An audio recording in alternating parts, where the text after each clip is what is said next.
Hello et welcome à nouveau dans un épisode de podcast. Aujourd'hui, ça va sûrement être assez rapide, mais j'ai envie qu'on parle d'un truc qui, je pense, touche pas mal de monde qui m'écoute, probablement toi.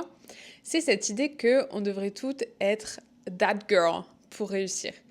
Tu sais, that girl, c'est cette meuf parfaite sur les réseaux sociaux qui enchaîne les routines idéales du type yoga à 5 heures du matin, journaling en sirotant un petit thé matcha, peau lumineuse, productivité XXL. Et aujourd'hui, c'est vraiment le moment où on va déconstruire tout ça ensemble parce que, spoiler, t'as pas besoin d'être that girl pour atteindre tes objectifs.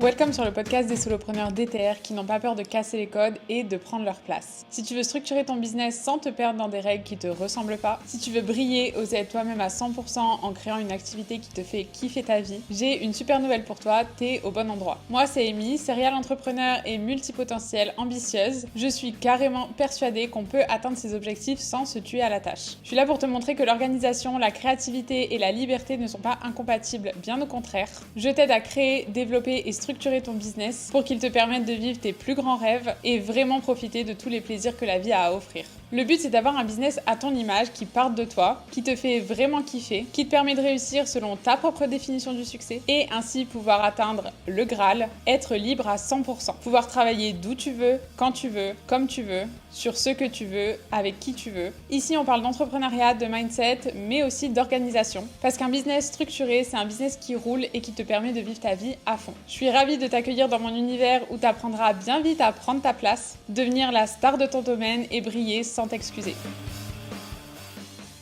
On va commencer par la base, j'ai nommé les réseaux sociaux, bien évidemment.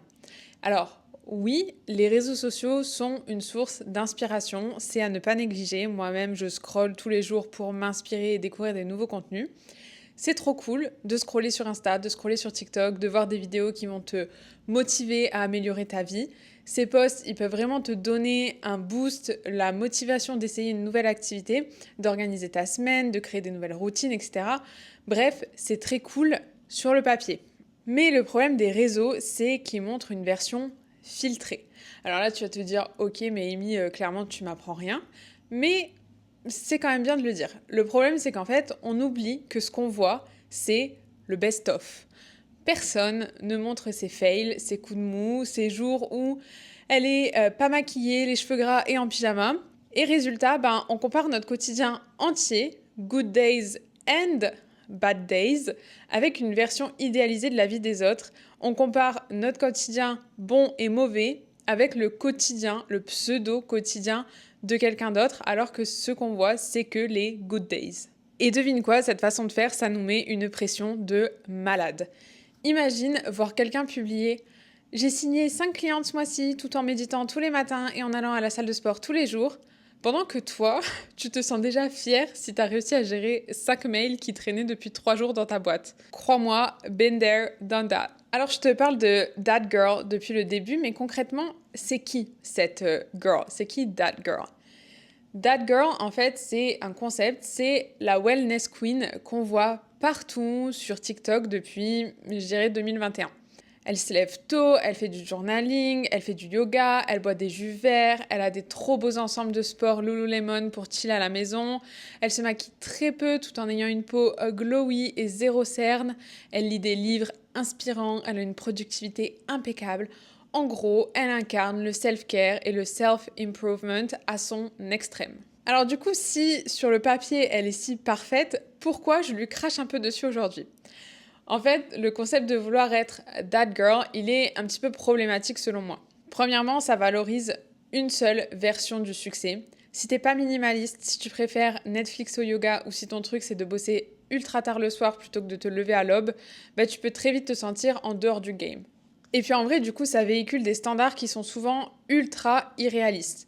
Parfois, du coup, on essaye de forcer des routines juste pour être cette version idéale de nous-mêmes. Exemple perso, si tu veux, à un moment, je voulais absolument faire du yoga le matin et manger mon bol de flocons d'avoine, yaourt grec et fruits frais. Sauf que, en fait, en vrai de vrai, je déteste le yoga et c'est vraiment pas mon truc. Et en plus de ça, je suis intolérante au lactose. En fait, je voulais absolument faire ces trucs, non pas par vraie envie, mais plus par pression de vouloir être comme ces meufs que je voyais sur les réseaux et qui me semblaient être au top du top. Alors toi et moi, on sait que le perfectionnisme, ça peut être un frein énorme. D'ailleurs, c'est le sujet du prochain épisode, donc si t'es pas encore abonné, abonne-toi et active les notifs pour ne pas manquer cet épisode. Donc, le perfectionnisme.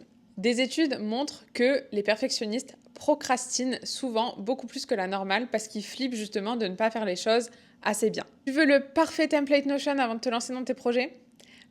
Comme dirait Olivia Rodrigo, it's a bad idea. Mieux vaut une version imparfaite qui avance plutôt qu'un truc idéal qui n'existe même pas encore. Je vois souvent ça chez mes clientes notamment, elles veulent créer la parfaite offre ou la meilleure stratégie de contenu. Résultat, souvent elles stagnent et elles avancent pas. Leur accompagnement, il est toujours pas sorti alors qu'elles veulent le faire depuis plus d'1 an et elles postent pas sur Instagram parce qu'elles ont passé 6 heures sur un post et en fait, elles en ont juste marre. Le truc, c'est que pendant ce temps-là, quelqu'un d'autre lance une version simple de son accompagnement mais qui fonctionne.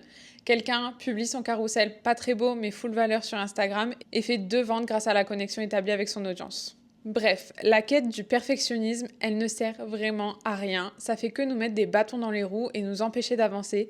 Et si t'es vraiment particulièrement touché par le perfectionnisme, encore une fois, abonne-toi et je te donne rendez-vous pour l'épisode de la semaine prochaine qui traite de façon extensive de ce sujet. Bon, en vrai, tu te rends compte à quel point c'est débile de vouloir adopter des routines ou des habitudes qui te rendent même pas heureuse. Faut savoir en plus que si t'es pas pleinement aligné avec ce que tu fais, t'arriveras jamais à trouver la détermination pour tenir cette habitude sur le long terme.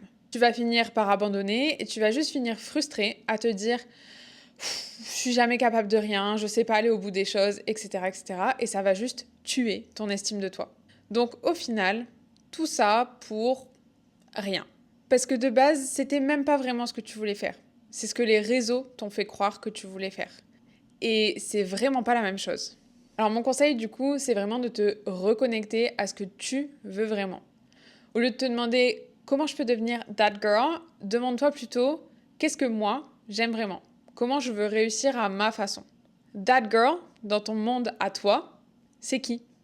Elle fait quoi ? Peut-être que that girl, dans ton monde, elle se lève à 10h, elle commence sa journée en dansant sur du Taylor Swift ou sur du High School Musical, elle mange une brioche au Nutella, elle bosse pas l'après-midi parce qu'elle préfère regarder un épisode de Love is Blind sur Netflix, mais elle est super efficace et super productive le soir. Bien évidemment, ceci n'est qu'un exemple. Pour te lancer sur ta réflexion, je te recommande vraiment, premièrement, d'écrire tes valeurs. Qu'est-ce qui est important pour toi en dehors des tendances ? De réfléchir aussi à ton énergie.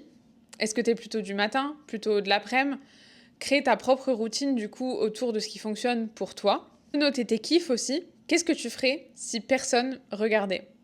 Et ça va vraiment te donner des indices sur tes envies réelles au-delà de tout ce qui est véhiculé par les réseaux ou la société. Et enfin, du coup, je te conseille de faire la liste des choses qui te ressourcent. Pour certaines, ça va être en effet le yoga ou la méditation.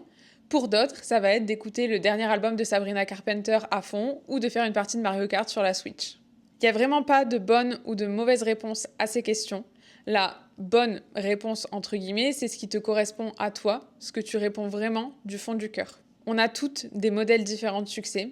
Regarde la pop culture par exemple, Taylor Swift, elle a construit un empire sur sa vulnérabilité. Sabrina Carpenter, elle a brisé tous les records en chantant des hits ultra spicy. Et Marie Kondo, elle a conquis le monde en triant des papiers. La clé, c'est vraiment de construire ta propre définition subjective de la réussite. Je voulais terminer cet épisode en te donnant quelques petits tips pour te libérer de la pression sociale.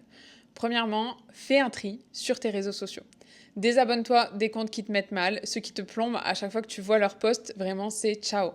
Ensuite, pratique l'introspection, on en a déjà parlé, mais du coup, pose-toi concrètement ces questions.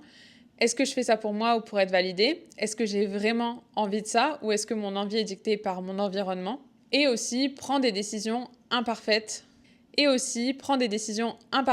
Mais alignées. Lance-toi, même si c'est pas parfait. C'est ta réussite, ta vibe, ton business, tes propres règles. Le message final que je veux te faire passer, c'est que t'as pas besoin de rentrer dans une case ou de suivre des tendances pour réussir. Trouve ton propre style, crée tes propres tendances, écoute-toi et surtout, n'essaie pas d'être quelqu'un d'autre. That girl, c'est qu'un archétype parmi tant d'autres.